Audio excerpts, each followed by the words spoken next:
ایک بادشاہ نے 3 بے گناہ افراد کو سزائے موت دی۔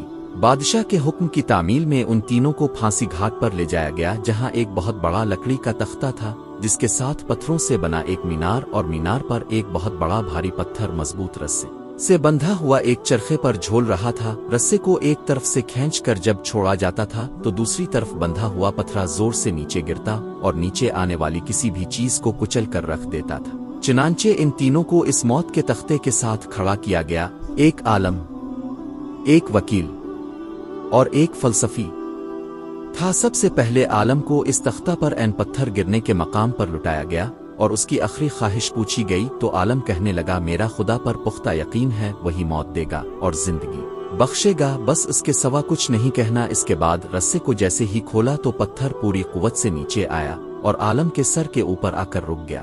یہ دیکھ کر سب حیران رہ گئے اور عالم کے پختہ یقین کی وجہ سے اس کی جان بچ گئی اور رسہ واپس کھینچ لیا گیا۔ اس کے بعد وکیل کی باری تھی۔ اس کو بھی تختہ دار پر لٹا کر جب آخری خواہش پوچھی گئی تو وہ کہنے لگا، میں حق اور سچ کا وکیل ہوں اور جیت ہمیشہ انصاف کی ہوتی ہے، یہاں بھی انصاف ہوگا۔ اس کے بعد رسے کو دوبارہ کھولا گیا، پھر پتھر پوری قوت سے نیچے آیا اور اس بار بھی وکیل کے سر پر پہنچ کر رک گیا۔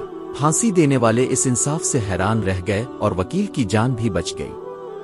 اس کے بعد فلسفی کی باری تھی۔ اسے جب تختے پر لٹا کر آخری خواہش کا پوچھا گیا تو وہ کہنے لگا، عالم کو تو نہ ہی خدا نے بچایا ہے اور نہ ہی وکیل کو اس کے انصاف نے۔ دراصل میں نے غور سے دیکھا ہے کہ رسے پر ایک جگہ گانٹھ ہے جو چرخی کے اوپر گھومنے میں رکاوٹ کی وجہ بنتی ہے، جس سے رسہ پورا قائلتا نہیں اور پتھر پورا نیچے نہیں گرتا۔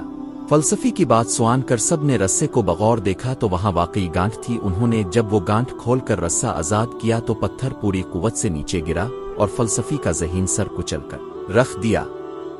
حکایت کا نتیجہ، بعض اوقات بہت کچھ جانتے ہوئے بھی منہ بند رکھنا حکمت میں شمار ہوتا ہے۔